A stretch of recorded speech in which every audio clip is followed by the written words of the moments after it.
What is up, everybody? Welcome to Pub Sports Radio. These are my Draftkings picks and predictions for UFC Vegas 32. We'll also cover some betting aspects as well. What's up, everybody in the chat? Thank you for hanging out. Totally juiced Dillashaw looks weird. Yeah, he does look in phenomenal shape. The MMA Genie in the chat. Genie, I believe you went 10-0 on your picks, so congrats to you there. And if you guys can, leave a like on the video. One small like always goes a long way. Also, subscribe here to Pub Sports Radio so you not miss out on the other content throughout the week. And if you have not yet, go check out me and Uncle Weezy's show on Sunday, Stat Diggers, setting records. I believe we are close to like 4,000 views, which is definitely a record over there. Seems like a lot of people do like the show. And in terms of this show, I have very special news coming. It is going to be a surprise. It's going to be awesome. But yeah, we'll get into that in a few weeks here. So, Gaming Wolf, what's up? The GOAT Brady. Hopefully there will be some underdogs. Yeah, I see a couple dogs that are definitely live on this card. I think it's a very interesting card from DraftKings standpoint as well. But yeah, I say we get into it here. So if you guys know me, you guys know how I feel about the first fight of the night, and I don't know if this week is it at all. Hannah Goldie, Diana Belbita. Yeah, I mean, Hannah Goldie, don't have much interest there. I do want to take a look at the finish rates, though, because we can see that Belbita, a solid finisher, 77% finish rate, 46% by knockout, 31% by submission. But you kind of go through her record, and she's fighting a lot of bums. She's fighting a lot of 0-0 opponents and opponents with terrible records. So I don't want to look into that all that much. As far as Goldie, only a 20% finish rate, one by knockout, no submissions on her record. And typically how you do beat Belbita is going to be by submission. She has 4 submission losses. So I like Belbita here in terms of like an underdog pick. But as far as DK goes, this is a fight that I'm not all that excited about because in the 8,200, 8,000 matchup, you have Punahele Soriano versus Brendan Allen. We also have Maverick Barber, which is a fight that I think is going to score more than this one. So although I'm really interested in the first fight of the night more often than not, this is one that I'm very struggling with to have exposure on. If anything, I'll take some Belbita just because she's an underdog, maybe some salary savings there, and I do think she has a good chance of winning. It's just will she score well? Probably not. I don't think this fight scores well as a whole, but if anything, I will have some Belbita. As far as a betting perspective goes, very interesting line move on this one. So Belbita did open up at plus 160. I did miss the line. I would have totally bet it there, but now that it's at plus 107, no way am I touching that. But I know a lot of people that did get on that early Belbita line. Shout out to you. I think it's a great line. I think the line should be flipped or at least to pick him at the very least. But yeah, I'm not touching this from a betting perspective. And probably not much exposure, honestly, if any, from a DraftKings perspective. Like I said, if anything, some Belbita just because she's a dog and just because I do think she wins, but I do think there's much better options on the card. Wasn't Hannah sick a few months ago? I'm not sure. I like the first fight for this card. Might have been a decision or Deanna or decision. Yeah. She did pull out like 3 fights in a row, I think. One was due to COVID. I'm not sure about the other 2, but she did pull out I think 3 fights. So something to mention for sure. We'll see if she stays in for this fight. Johnny Pillman in the chat. What is up, Johnny? Big Brain, what is up? Hope you're doing well. Jeannie saying, yo, what's up, Jeannie? All right, so we'll get to the next fight of the night here, and we have Ciara Eubanks going against Elise Reed. And yeah, I like Eubanks here quite a bit on DraftKings from a betting perspective. 9,300, the most expensive on the slate. So I do think that's going to scare a lot of people away, but I think she has a path to victory to score very, very well on DraftKings. And that is with the takedowns. That is with the control time. And honestly, I think she can get a submission as well. You take a look at Eubanks. She is 6-6, but take a look at who she's fought. She's beaten fighters like Lauren Murphy, who's fighting for a title, Roxanne Modafferi, Julia Avila. So she has some very, very good wins and some very good losses as well. Losses to fighters like Aspen Ladd. So she's very well tested. She's very experienced. The problem is, and honestly, this is why I did not max bet Eubanks this week, because there are some question marks. So she is 36 years old. That's the first red flag for me. The second red flag is she is coming down a weight class, which shocked me because she typically does miss weight at 135. She's coming down to 125. So that's the only reason I'm not max betting her, but I do have a bet on her. I did get in on her early at minus 240, and we do see the line got crushed as expected. Because, man, this is a total mismatch. The only way Eubanks loses this fight is if she does gas out, which is possible. It's very possible. She has done it before, but I do think at the very least she will win those first 2 rounds. But honestly, I do think she gets a finish early here. She is now sitting at minus 340. Could be, at this point, a little wide. I got it like about a week back, and I do think she wins going against Elise Reed, she's not terrible. She's tough. She comes forward all fight. She throws a lot of volume. It's just she's very hittable. She's going to be at a pretty big size disadvantage coming up from 115. She made her MMA debut at atomweight. She has a bunch of atomweight fights in her amateur career as well.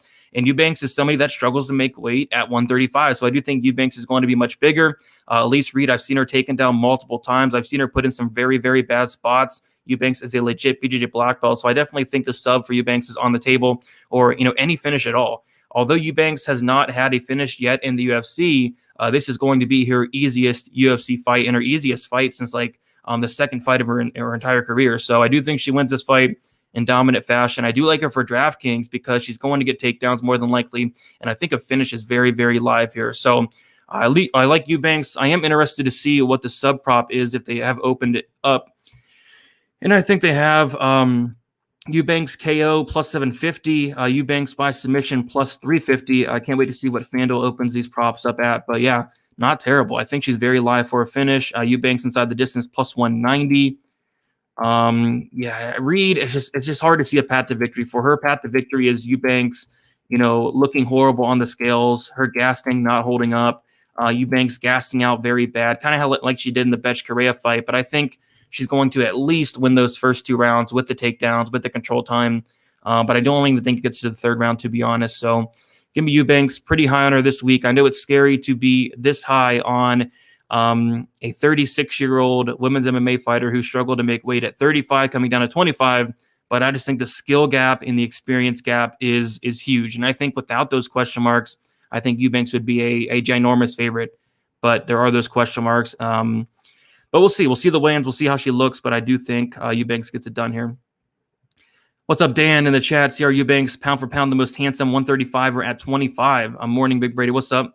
Dan, Eubanks is decently handsome, I'd say. Crazy line movement. Yep, I agree. Sarge, minus 325 is plain wacky. I kind of agree with it, though. Honestly, I do think she should be an even wider favorite, but outside of those question marks of the weight cut, of the age. But, in terms of the skill, in terms of the competition level, I do think she should actually be wider. But, of course, Janie's saying Eubanks is very hot. Oh, my goodness. Uncle Weezy is not here. Uncle Weezy's, I believe he's busy. I believe he's packing for a trip, so don't know if he'll show up or not. Jeannie, the OnlyFans I'd sub to for sure. I don't think Eubanks has an OnlyFans, and I don't think she ever will, to be honest. Eubanks should win, but for GK, I don't know. There are better plays. Even Ian, which I'm high on, actually. Ian Heinisch is 8,500. Yeah, up top, I like Eubanks. I like Adrian Yanez, and even Kyler Phillips is not bad. But I think Eubanks, I'd probably go Yanez, Eubanks, and then Kyler Phillips for me up top in the 9K range. So we'll get to the next fight. Next fight here, we have Julio Arce going against Andre Ewell. Not much interest here on it from a DK perspective. I don't really see this scoring very well. You take a look at Julio Arce. I think the most he scored was like 91, 90 points. So I do think there's better options. I like Eubanks more. I like Yanez a lot more. I even like Kyler Phillips more than Arce here. So not going to have much Julio Arce. I think he's live for a potential 3rd round finish. But outside of that, I do think this probably does go to decision. Even Andre Ewell is like a pump play. I don't see him finishing Arce. I don't see him getting takedowns, obviously. So I think for me, this is probably going to be my lowest owned or second lowest owned behind the first fight of the night on DK. And even from a betting perspective, don't have much interest. We see Arce as a pretty sizable favorite here, minus 190, open at minus 180. And we have Andre Ewell plus 165. I actually think this fight's going to play out somewhat close. It's just I think Arce is going to take over the fight as the fight goes on. We've seen Ewell slow down in multiple fights. Doesn't have the best gas tank. And I think the pace of both guys, I think Ewell's going to slow down and Arce is going to take over. I think for sure Arce is going to win the 3rd round. Don't know if he finishes, but I do think he'll win at least 2 rounds and win a very close decision. Yeah, I don't love the line there, but I will pick Arce to win. And as far as a DK standpoint, I think there's much better options. I think there's much better punting options over Ewell. I think there's much better options in the 9K range in terms of going up there and getting an Arce, which I don't love. So for me, not much ownership on this fight from a DK perspective, and no bet for me on this fight as well. Aldo versus Munoz. I need your quick pick, bro. Munoz underdog at the moment. I have no idea. I guess, first look, I'm leaning Aldo, but I haven't taped it at all. But we'll have to see. Ewell might fight for your money as the underdog. I don't like this fight either. Arce might win. Yeah, it's going to be a close fight, man, so I don't know. Fight goes to decision minus 210. Yeah, I don't hate that. Is it minus 210? We'll take a look here. Yeah, if I was like forced to play a bet, to have a bet on this fight, fight goes to decision minus 210, minus 220. Yeah, I don't hate that. I don't hate that at all. But yeah, probably not going to bet it, to be honest. But yeah, it's a good spot. Good spot. I do think it goes the distance more than likely. All right. So we'll get to the next fight here, and we have the people's main event, Adrian Yanez going against Randy Costa. And this is a fight that is honestly probably a must-own. You take a look at Randy Costa's career. He has 7 fights. Those 7 fights totaled 12 minutes. 12 minutes. I believe he has 4 finishes under a minute. He's been out of the first round 1 time. And the one time he did get out of the first round against Davis, he got finished shortly after. It looked like he got very tired. And how could he not? I mean, he puts 120% into every single punch he throws, trying to get his opponent out of there. And yeah, this is a very good spot on DK, I feel like, for both guys. I love Adrian Yanez at 9,000. I think he's very live for a finish. And I love Costa as a pump play at 7,200. I think the winner of this fight is going to score very well. I think this fight has a very, very good chance of finishing just with the styles of both guys. Both guys are capable finishers. And like I mentioned, Costa's never been, over the 1.5 mark. He's never been to the 3rd round. He's never been to decision. And I don't really see that changing here. You have Costa with an 100% finish rate, 1 loss by submission. And then you have Yanez with a 77% finish rate, never lost by knockout, never lost by submission, which that is important to note. Yanez seems like a very durable guy. Obviously, Costa's not going to sub him. But yeah, Costa is somebody that definitely could find a knockout shot. He's very dangerous, especially early. But I'm kind of more leaning towards Yanez being able to survive the early storm, take over as the fight goes on, and eventually get a second, if not a second, then a 3rd round finish there. So going to have a decent amount of Yanez, definitely a core play of mine. But as far as like a pump play goes, Randy Costa is the definition of a pump play. He's the definition of somebody that's going to fight for your money. And at 7,200, I'm willing to take multiple shots on Randy Costa.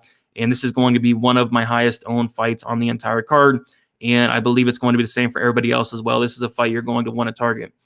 So taking a look at the odds here, honestly, I don't love the minus 220 on Yanez. I think he's the better fighter. I think he wins, but Costa is so dangerous early. What I like a little bit more is going to be that fight doesn't go to decision, which is minus 210. I absolutely love that. I was kind of thinking about the under 1.5. Costa's never been over that 1.5 mark, so I don't hate it, especially at plus money. It did open up at plus 135. I actually went up to plus 145. Would have loved that, but I think the under's fine. I think the fight does not start round 3 is fine. I think the fight doesn't go to decision is fine. I think the under 2.5 is fine. I myself do have a violence bet on this fight. As I do think it finishes, I would be really shocked if it went to decision with these guys going in there and standing and banging until one man falls. These guys want to scrap. These guys want a war.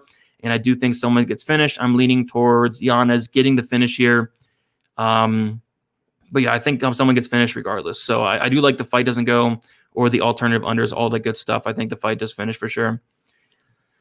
Yanez and Costa should be the co-main, and I agree. This fight is phenomenal, at least on the main card, Like, it makes no sense. It makes no sense at all. This far down on the card, this is probably the best fight on the entire card outside of the main event. So, yeah, I don't get it. But it's a very good fight. I agree. They should be the co-main event. Both are promising to show off their skills. Yep, I agree. Can't argue that.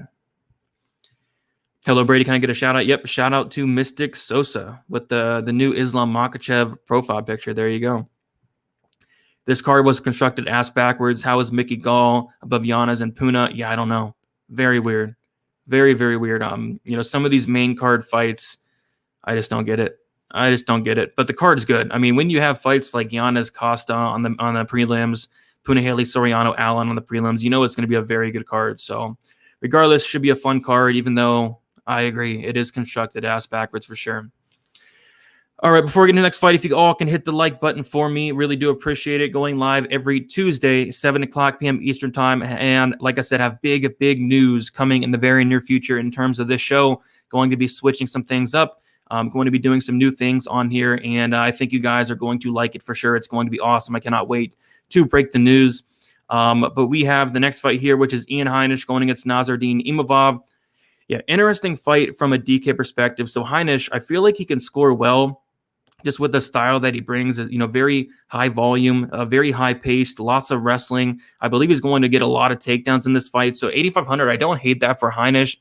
Imavov, I'm not so sure. I mean, if he can stuff the takedowns, if he can keep this at range, I do think he can have a lot of success. I'm just really struggling to see him do that, especially in the small cage. I kind of think Heinisch is going to close the distance, push Imavov against the cage, take him down multiple times, grind him out, tire him out, probably win a decision. And it honestly probably scores decent. I don't see Heinisch finishing Imavov, but with the new DraftKings scoring system, with the takedowns, with the control time, I can definitely see Ian Heinisch being like a sneaky play on DraftKings. And Heinisch is typically somebody that does not score all that well on DK because he's not a finisher. But in this fight, Imavov actually has a very good get-up game. So I kind of think like the takedowns can rack up. He can get a ton of them. And I guess what kind of scared me off of Heinisch earlier in the week is he has an 18% takedown accuracy. But you kind of take a look at who he's fighting: Kelvin Gastelum, guys like Derek Brunson, guys like Omari Akhmedov, guys with very good takedown defenses. So I don't think Imavov has very good takedown defense. And I don't think that, Imavov is as good as a Brunson, as the Gastelum, as an Akhmedov. So I think this is a huge step down in competition for Heinisch. And I do think he gets it done by decision. And I do think it scores well on DK. So Heinisch is definitely somebody I'm going to be targeting this week. I do like him on DK as kind of like a sneaky play to get a ton of takedowns, a ton of control time, a ton of strikes, and maybe find his way on the optimal lineup at 8,500. So take a look at the odds here. We have Ian Heinisch is minus 150. Nasruddin Imavov is plus 130. The fight goes to decision is minus 185. Yeah, no bet here for me unless money does come in on Imavov. If I can get Heinisch at a little bit of a better price, I might pull the trigger there. But regardless, I do like Heinisch to win. I think it's a big step down in competition. He's fought the much better level of competition, and I do think he has what it takes and the game plan to come in here and win this fight against Nasruddin Imavov, who's very talented, but I do see some holes in his game, and those holes are the takedown defense, the ability to get off the cage, and I think Heinisch should have a field day, honestly, on DraftKings if he does fight smart and if he is relentless with his wrestling, and I kind of expect him to do exactly that. So give me Heinisch for the win there. All right. What is up, boss? I think Costa will win. Reach advantage will be a big factor. Yes, he does have a 2.5-inch reach advantage. I mean, he's live, dude. He's live. He's very dangerous. He's going to be very dangerous in that first round, so it could happen, but I'm more on the Yanez side. Just my 2 cents in the chat. Sup, Brady, best of luck this week, and best of luck to you as well. Costa hasn't faced the same level of opponents Yanez all day. I agree with that. Yanez told me he's going to TKO him in the second round and to play the under. Well, there you go. Yeah, I like the under a lot, Mills. So definitely something to look at there. Second round KO. That's kind of what I'm predicting. I think I predicted like a second or third. Yanez is going to style on Costa. I can see it. I'm only worried about Imavov's size and reach, but Ian has the higher UFC experience. Yep. Imavov is going to be the bigger fighter by 4 inches in height and 3.5 inches of reach. Imavov was controlled for long periods of time by Haas. Yes, he was. Kind of why I'm leaning towards the Heinisch side. And we have seen him, taken down on the regional scene as well. Yep, big step down. All right, so we'll get to the next fight. And we have Punahele Soriano going against Brendan Allen. This is probably my second favorite fight on the entire card. You have Soriano 8,200 and Allen 8,000. So this is going to be a fight that I have a ton of exposure of. You have a striker in Soriano versus a grappler in Brendan Allen. Brendan Allen's going to want to get this fight down to the mat, or at least you'd hope. And Soriano is going to want to keep this on the feet, or at least you'd hope. Soriano, he has some serious power. 8 wins, I believe 7 first-round finishes. The other was a decision win. So 7 knockouts for Soriano. As far as Brendan Allen, Soriano also has a couple submissions, I guess, as well. And then Brendan Allen, 87% finish rate. Allen has been knocked out before by Strickland, and he has been submitted before as well. So Allen has been finished in half his losses. I think this fight's finishing one way or another. I kind of lean on the Punahele Soriano side just based off the fact that Allen has, I do want to bring up these stats. Allen has a horrendous striking defense, 39% striking defense. He has a negative significant strike differential of negative 0.84. He does land 3.35 significant strikes, absorbing 4.19. Those are all very, very worrisome numbers, especially in a fight where Soriano can hit like an absolute truck. I guess the big thing here is the question mark surrounding Soriano's takedown defense. So he does show a 100% takedown defense. It's just not one person has tried to shoot a takedown on him in the UFC. So prior to the UFC, I've seen him stuff a takedown here or there. Of course, nobody the caliber of Brendan Allen, but you kind of take a look at Brendan Allen and who he's fought and who he's kind of taken down in the UFC. And the two guys that he has taken down in the UFC was Kevin Holland, who has a very poor takedown defense of 47%. And the other one was Carl Roberson, who has a 45% takedown defense. So I kind of, am banking on Soriano having a better takedown defense than one Kevin Holland and Carl Roberson. And it was kind of weird because in the Breeze, Daukaus, and Strickland fight, Brendan Allen had 0 takedowns. 0 takedowns. And in that Strickland, Daukaus, and Breeze fight, he only attempted a total of 1 takedown. So that was weird to me. And then he goes out in the next fight and takes down Carl Roberson. I just don't think he'll have, a lot of success trying to get Punahele Soriano down.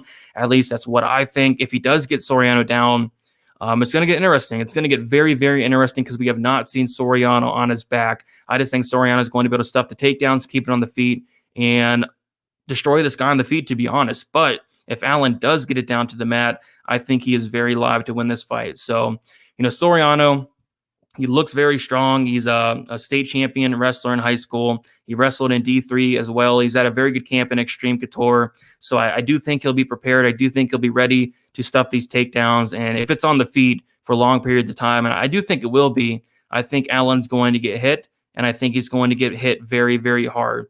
And, going back to that Sean Strickland fight, it was a very weird fight because everybody expected for Brendan Allen to go for takedowns, everybody, including me. And Allen goes out there and goes strike for strike with Brendan Allen, attempting 0 takedowns in that fight.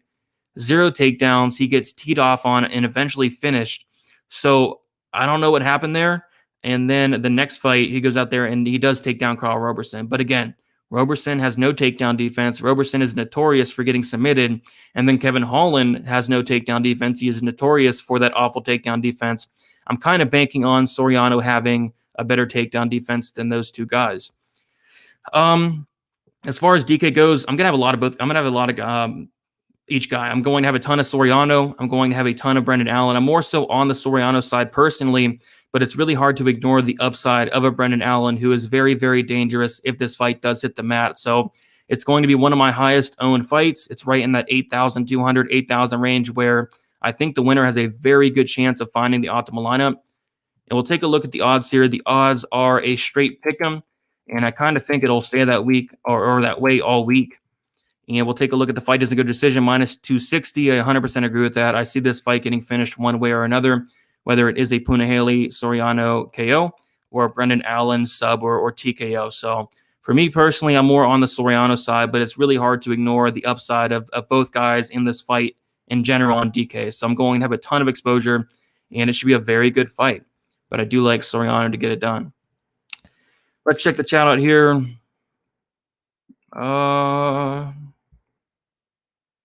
Anybody can make a case for Allen. It's hard because we just have not seen Soriano taken down. We have not seen that yet. But we also haven't really seen him stuff takedowns. It's a tricky fight. But for me, I'm definitely more on the Soriano side.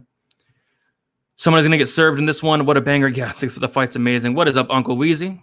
Shout out to Uncle Weezy. Soriano by KO or Allen by sub. I agree.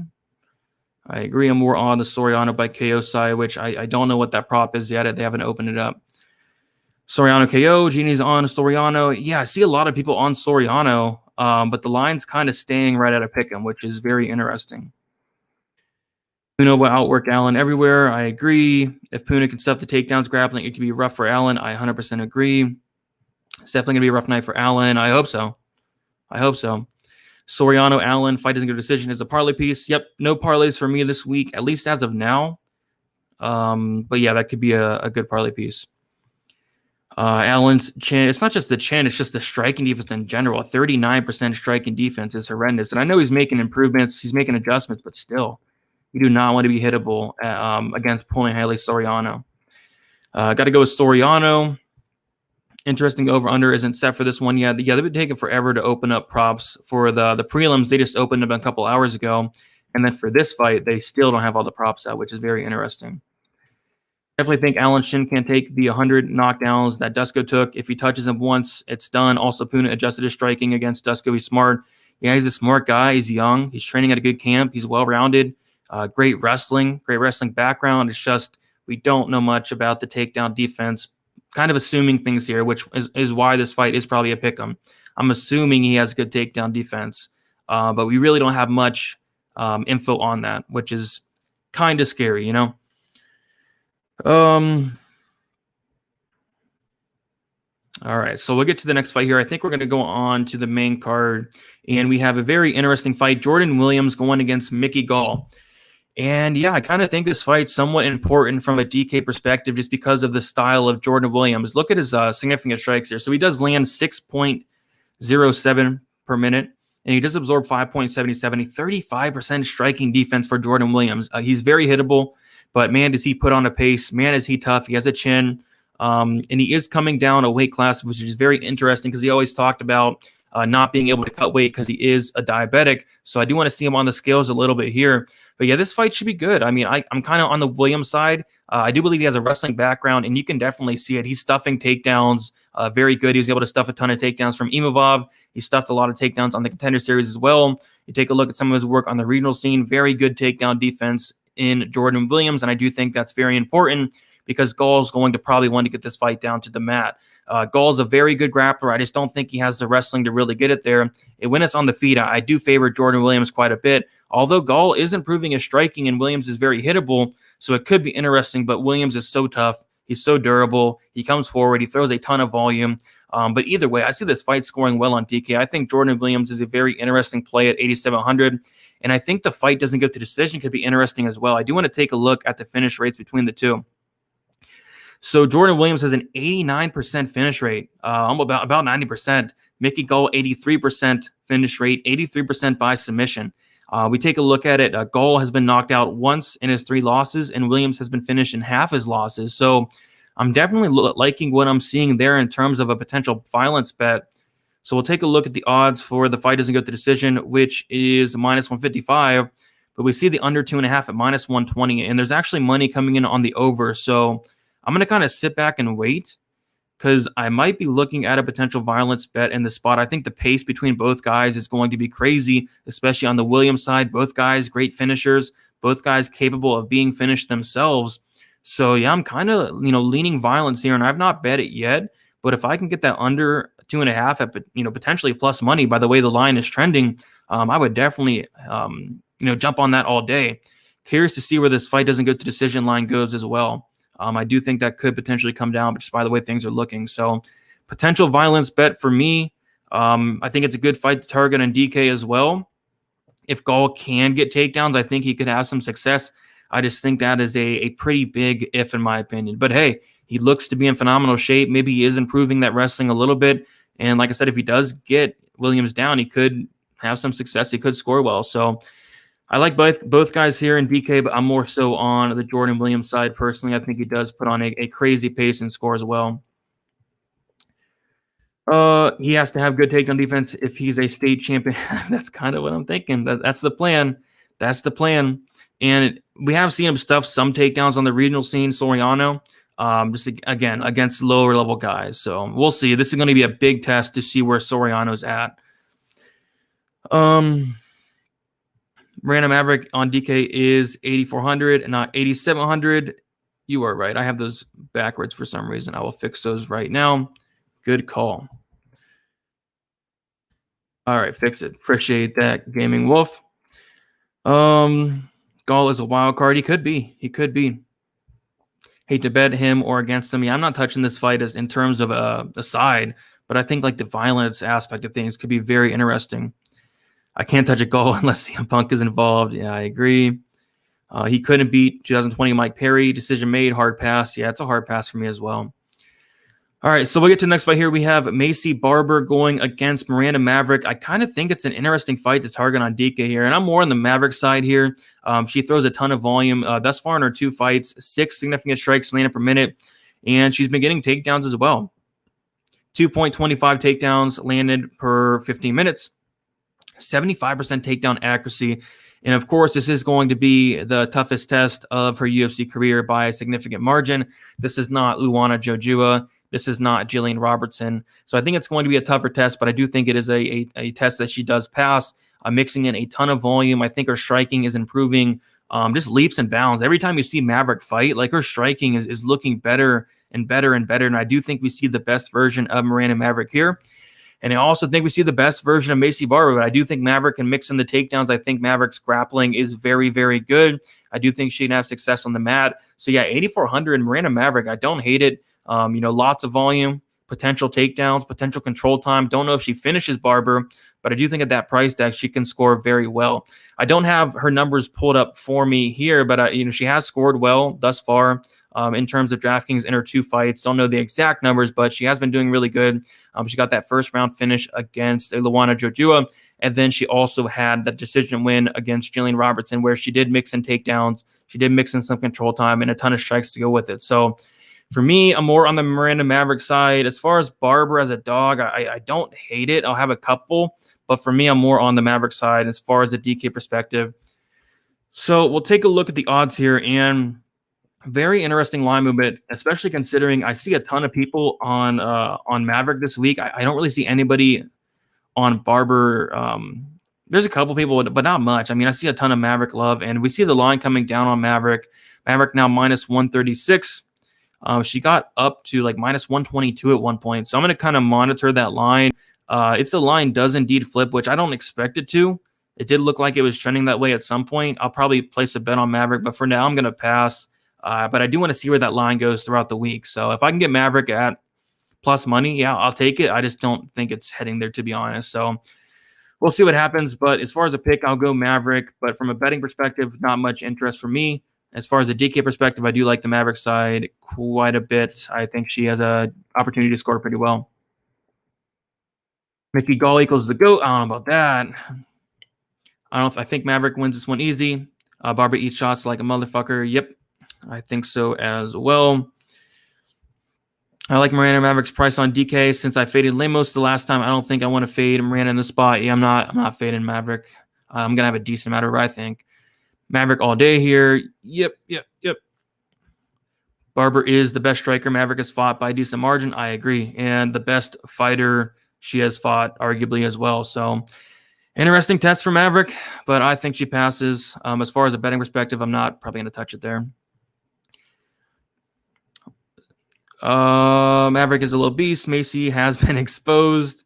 Well, to be fair, Macy did get hurt in that Roxanne Modafferi fight, and then she did fight Alexa Grasso, who's a very good fighter. So I don't know. It's a interesting fight for sure. Barber spams the controller striking wise. Yeah, that was a bad look in her last fight where she was punching air against Grasso. Gall is shit. Took him over 2 minutes to tap Punk. Yeah, I don't think Gall's that great. Maverick takes her down with ease. Mark my words. Yeah, I'm interested to see if she could take her down with ease. I think she'll get her down, but Barber's takedown defense looks pretty solid to me. What up, B? What's up, guy? What is up, Boston Nick in the chat? I thought Barber looked terrible against Grasso. Total garbage. Yeah, she didn't look great.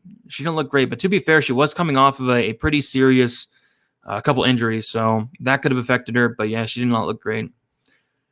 All right, so we'll get to the next fight here. We have Darrick Minner going against Darren Elkins. And this is a very intriguing fight. It's a hard fight to call as well. Probably, in my opinion, at least for me, it's the toughest fight to call on the card because we have Darren Elkins, who is 37 years old. He's taken a tremendous amount of damage. He has not looked great as of late. Yes, he just beat Eduardo Garagori, but prior to that, he was on a 4-fight losing streak going against Darrick Minner, who may or may not have cardio now. And that's what makes this fight so tricky because he did make the move to Glory MMA and Fitness with James Krause. But that was like the first fight in his whole career where he showed cardio. And I don't know if it was because of the matchup, if it was because of Charles Rosa, being content to work off his back, being content on, not trying to work his way up, just throw up submissions which were, more than likely not going to work. Or I don't know if it was the James Krause effect where, man, I don't know what it is with James Krause, but he puts in place these game plans And the fighters that have, transitioned to Glory MMA have just been looking so much better. And so is Darrick Minner. But I don't know if that performance was a one-off. I don't know if his cardio was a one-off. And this is a completely different matchup against Darren Elkins, who is a very good grappler himself. And he's not going to do what Charles Rosa did. If he does get taken down, he's going to make Minner work. Elkins has a very good get-up game, a very good grappler in his own right. And I think Elkins is going to put a serious pace on Minner.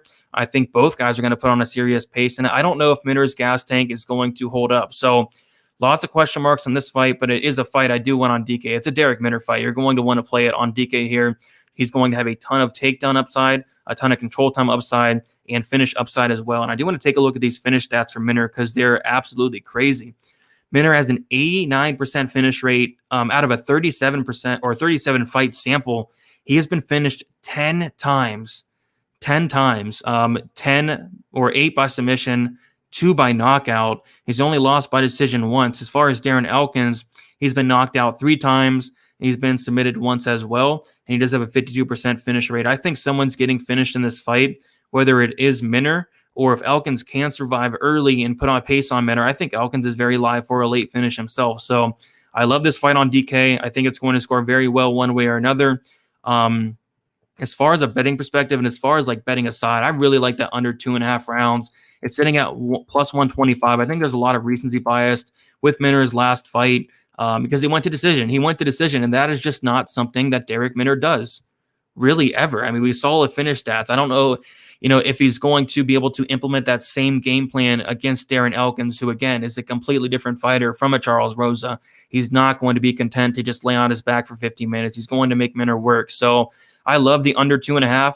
I love the fight doesn't go to decision. For some reason, it's plus 100 on 5 dimes. If you can get that, yeah, I think it's very solid. Bet online is minus 150. But either way, I see this fight finishing either Minner early, Elkins late, and I think it scores well on DraftKings as well. So definitely another important fight to target. And I'm kind of, thinking about that under 2.5 and also maybe the Elkins round 3 prop, which is plus 1,800 on DraftKings and it's plus 1,400 on FanDuel. I think Elkins has a very good chance to finish this fight late if he does survive. Yep, Clint style, 3rd round sub prop on Darren Elkins. Yep, I was looking exactly at that as well. Minner, no distance is plus money. Give me that. Yep, like I said, I think it's some serious recency bias. He went to decision last time, but Darrick Minner doesn't know what a decision is for the most part. Minner walks through him. He's been looking good lately. Yep, he looked really good in his last 2 fights. He submitted Laramie, and then he took Rosa to a decision, dominated him. What's up, Brady? A nice 1-0 weekend with Billy Q plus 143. There you go. Can't wait to attack this weekend's card. Yep, shout out to Razor. Razor has been killing the UFC. Got on that early line on Billy Q as well. Congrats, man. That's awesome. We have Billy in the chat. What is up, Brady? What's up, Billy? How you doing? Hopefully you did well last week as well. It seemed like everybody did well last week, so that's awesome. We love to see it. Uncle Weezy, I'm doing a balls deep breakdown on this fight later tonight. Sweet. There we go. It's going to be such a banger. Yeah, I agree. I'll definitely be tuning into that. Uncle Weezy. We have the general in the chat. Billy is running the Kyler Phillips Sandman parlay to the window and cashing this weekend. I like it. Yep, Uncle Weezy has been going live as of late. Weezy has been dropping that flames. I agree. All right, so I say we get to the next fight. Before I do so, if you guys can leave a like on the video if you're watching now or in the future, really do appreciate all the support week in and week out, every Tuesday, 7 o'clock p.m. Eastern time. So, Kyler Phillips, Raulian Paiva, Phillips 9,200, Paiva is 7,000, and I do like Phillips in terms of a bet, or at least early. So I bet Phillips like 3 weeks ago. I bet him at minus 215 on FanDuel, and we see a ton of money coming in on Phillips. He is now minus 280, minus 290, and I totally get it. The guy's definitely a fan favorite. I think the guy's a real deal for sure. And some things to mention is Paiva is coming up a weight class, and typically at 125, he's used to being the bigger fighter. He's used to having a big reach advantage, but in this fight, he's not going to be the bigger fighter. Phillips is going to be 5'8" as well, and Phillips is actually going to have a 1-inch reach advantage as well. And Phillips is, is the total package. He's, very fun to watch. He's really good striking, really good wrestling, really good grappling, black belt and BJJ. He's able to mix it up well. In Paiva, I do want to mention some of his stats here because they are very, not that great, especially for the level of competition that he has been facing. So Paiva does land 4.46 significant strikes per minute, which is pretty solid, 43% accuracy, but he does absorb a ton, 4.89 significant strikes absorbed with a negative 0.43 significant strike differential. This is a guy that got outlanded by Mark De La Rosa, the grappler, in round 1 of their fight. Ultimately did knock him out, but still. And a 51% striking defense. As far as the takedown defense goes, he has been taken down in every single one of his fights, besides one. And that one fight was against Mark De La Rosa. But again, Mark De La Rosa, he has like a 13% takedown accuracy. He has no ability to really get it down to the mat. So yeah, I like Phillips here quite a bit. Zhalgas Zhumagulov was able to take him down twice. By the way, Zhalgas, I do believe, won that fight. Rogerio Bontorin was able to take him down twice. Kai Kara France was able to take him down twice. On the Contender Series, Nascimento was able to take him down once. So just taking a look through his record, I mean, I thought he lost to Zhalgas. He knocked out Mark De La Rosa, getting outstruck in that first round. Lost to Bontorin. He did lose to Kai Kara France, which I did score that fight for him, but it was a very close fight regardless. And now he's coming up against Kyler Phillips, who, there's a lot of question marks I had on this guy. I did not know if this guy was the real deal or not. I thought he was taking a massive step up in competition, going from Cameron Else going to Song Yadong, who actually rate pretty highly. And he went out there and he beat Song Yadong pretty clearly. I thought he won 2 out of those 3 rounds. And, I can't even imagine what Song Yadong would do to Paiva. I don't even want to imagine what he would do to him. So Kyler Phillips beating Song Yadong really opened my eyes. I think this guy is legit. I think he's the real deal. I think he's well-rounded. He's had that striking, the wrestling to mix it in, the BJJ black belt to go with it. I think he's a high ceiling, and he's very young as well. So I like Phillips in this fight.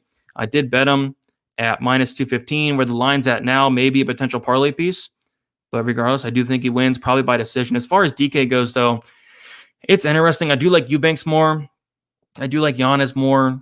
But I don't hate Phillips on DK. He's going to throw a ton of volume. He probably does mix in some takedowns. I don't think he finishes Paiva, though. Paiva is a black belt himself. Paiva, I don't think he's been finished. If so, not many times. Yeah, Paiva has been finished 2 times. He's been finished by knockout, finished by submission as well. And yeah, Paiva only a 35% finish rate, which is very concerning, especially coming up a weight class as well. I don't see him submitting Phillips.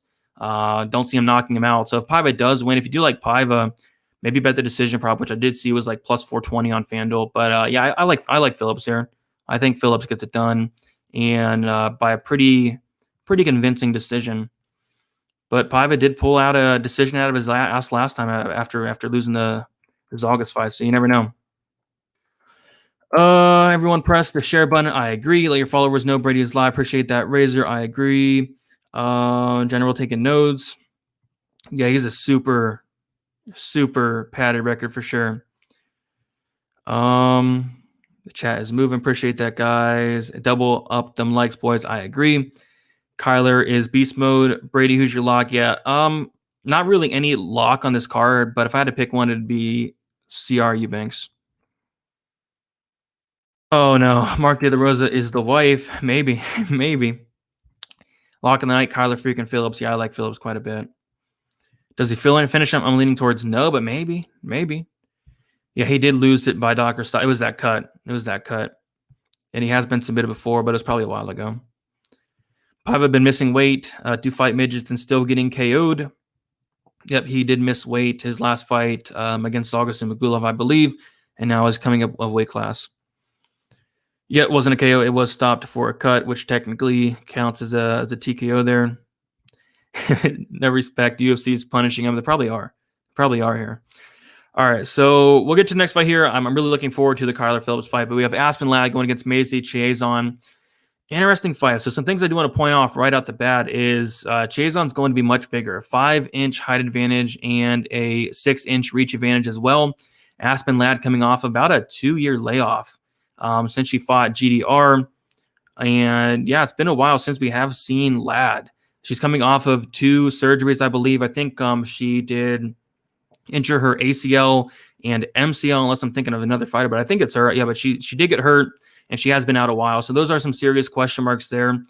As terms of like how the matchup goes, you take a look at Macy Chiasson, and she gave up a round to 44-year-old Marion Renault in her last fight, which is definitely not a good look. And in that fight, Marion Renault was able to take down Macy Chiasson. And I definitely have serious concerns about the takedown defense of Macy Chiasson, which on paper, it is 64%, but Renault was able to take her down 2 times, and Lena Landsberg was able to take her 2 times down. And Landsberg in that fight was actually able to control Chiasson for 7 minutes and 45 seconds. So I think Aspen Ladd has very good wrestling.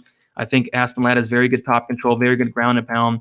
And that's kind of how I think Aspen Ladd wins, is getting the takedowns, getting it on the mat, and pounding out Macy Chiasson, maybe getting a TKO, maybe winning a decision. But I kind of think it scores decent on DK.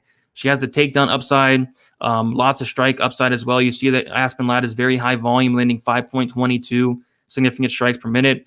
We'll take a look at her takedown numbers, and she is averaging 2.5 takedowns per 50 minutes with a 75% takedown accuracy. So unless that, those injuries and that layoff has really affected Aspen Ladd, I think this is a great matchup for her, to be honest. It's just those question marks in the size of Macy Chiasson that's kind of making me stay away, at least in terms of a betting perspective. But Ladd, 8,900 on DK, I think it could be kind of sneaky. I think she can mix in the takedowns, control time, maybe find a finish. We'll take a look at the finish stats between both fighters. Ladd, a 78% finish rate, 67% by knockout. So definitely a capable finisher. Macy Chiasson has never been finished at. Ladd has been finished, of course, 1 time by knockout. That was against GDR. So, in terms of Chiasson, I guess I'll have a little bit decent finisher herself, 64%, but I kind of just see Ladd taking her down and having her way with Chiasson here. So for me, I'm more on the Ladd side, but I don't think Chiasson is like the most horrible play in the world in terms of an underdog.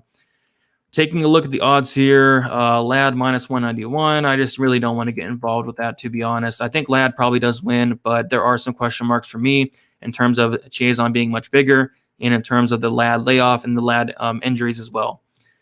Under 2.5 rounds plus 140, not good enough for me, especially in a women's MMA fight, but I do think that it could finish. I think it could finish, but don't want to put my money on it. But I'll pick Ladd on DK. Should be an interesting fight. Chiasson works out at my strength and conditioning gym. She's definitely showed some gains in strength. There you go. She's going to need it for sure in this fight. If she can stuff the takedowns, I think she can have some success. It's just a big if. Chiasson made Renault look like she belonged. Yeah, it just wasn't a great look. Rule number 35 of Fight Club. When anyone is fighting and not named Nunez, bet the hotter fighter of the two. It's Macy Chiasson. You think Macy Chiasson's hotter than Ladd? I don't know, man. It's a tough one. I hit the under earlier today. Should be easy money. It could be. She'll probably be low owned, being close to Cory and Yanez. I think she'll be very low owned. It's definitely a sneaky play I'm looking at. Noah has the fatter ass theory that's been working out. Ladd higher grappling and finishing potential for DK, no doubt. And I think she'll be low owned. So yeah, I do like Ladd on DK quite a bit as far as like a low owned play with some upside. Worry about Macy's fight IQ, me too. And the takedown defense, me too. Aspen being undersized. Ladd is hittable, yes sir, and can be controlled against defense. Macy is good in the clinch, but gives up her reach. Yeah, it's a tough fight, but I do think the takedowns and the takedown defense question marks of Chiasson will win the fight for Ladd. But yeah, if Chiasson can keep it standing, could be trouble for Ladd for sure. I'm not laying minus 200 on Ladd. There's no way I'd do that, but I do think she wins. All right, getting into the main event. Just before we do so, I do want to remind you guys about Stat Diggers. Went live with Uncle Weezy on Sunday. Went through this whole card, top to bottom, getting into the stats. We went almost like 3 hours, so tons and tons of information in there. Great show. If you have not seen it, go check it out. I did enjoy going over the stats with Uncle Weezy. And yeah, so we get into the main event here. So for me, I think this fight's very important on DK. Don't know what I'm going to do with my exposure yet, but honestly, like I'm very interested. Although I'm picking Sandhagen just based off the fact that Dillashaw is a 35-year-old bantamweight. Dillashaw is coming off of a PED suspension. Dillashaw has not fought in 2.5 years. That's kind of why I'm leaning Sandhagen. But if Dillashaw does show up, if this is the Dillashaw of 2018, of 2017, I think this fight's going to be very, very competitive. And we see a price tag here of Dillashaw at 7,400.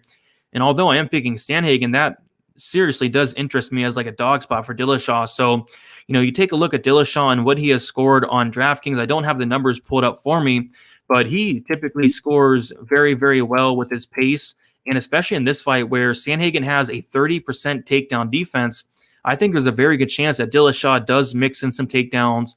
I don't know if he has a lot of success in controlling Sandhagen, but I think he has a lot of takedown upside in this fight.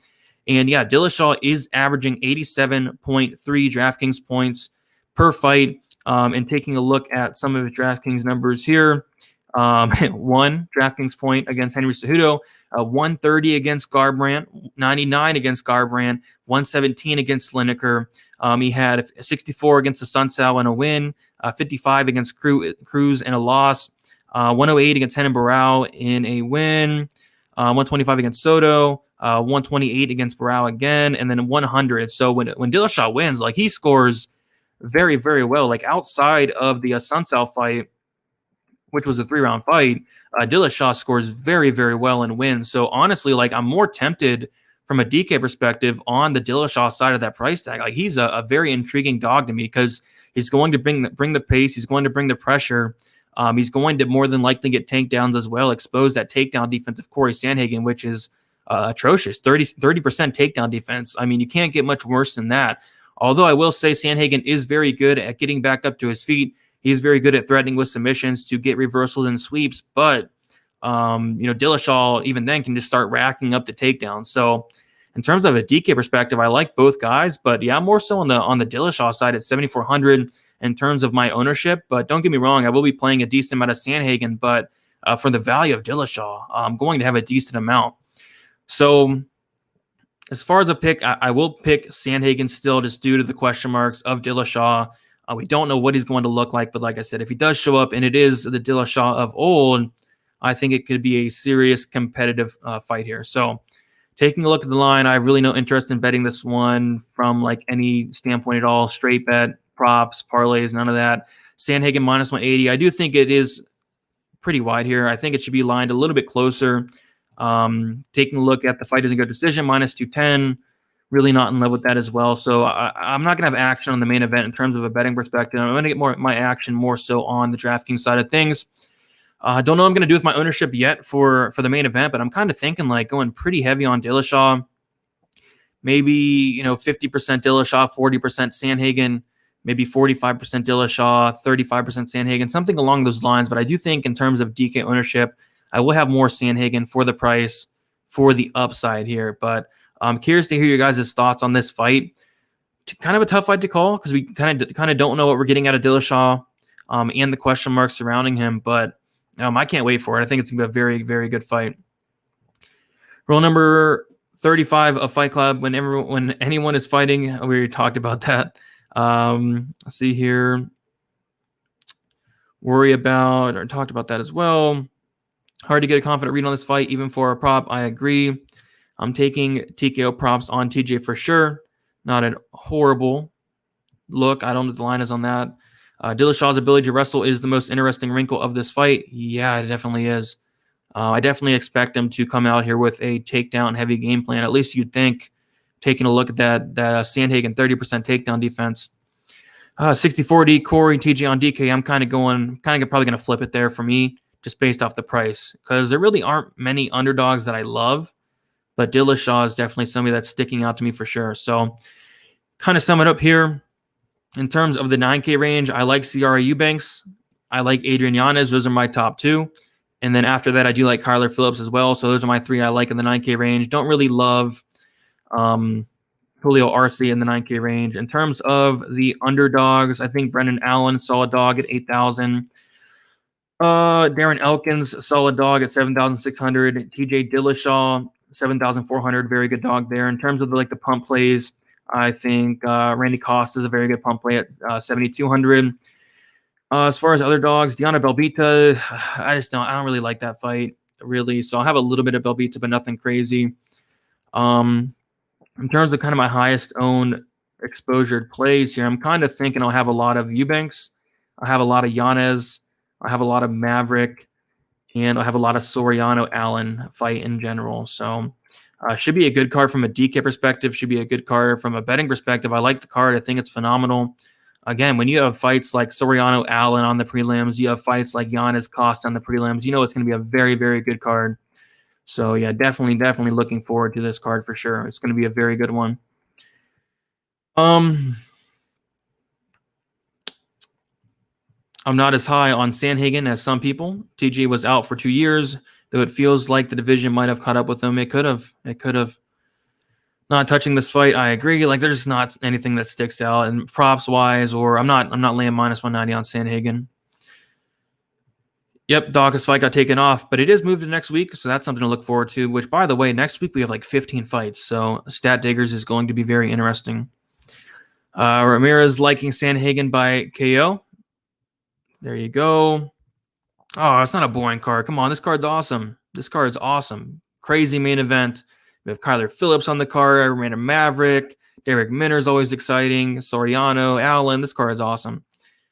Might take the dog here. Yeah, in terms of like DK, I'm kind of leaning dog just because of the crazy price discrepancy. Like, I think it should be a lot closer, to be honest.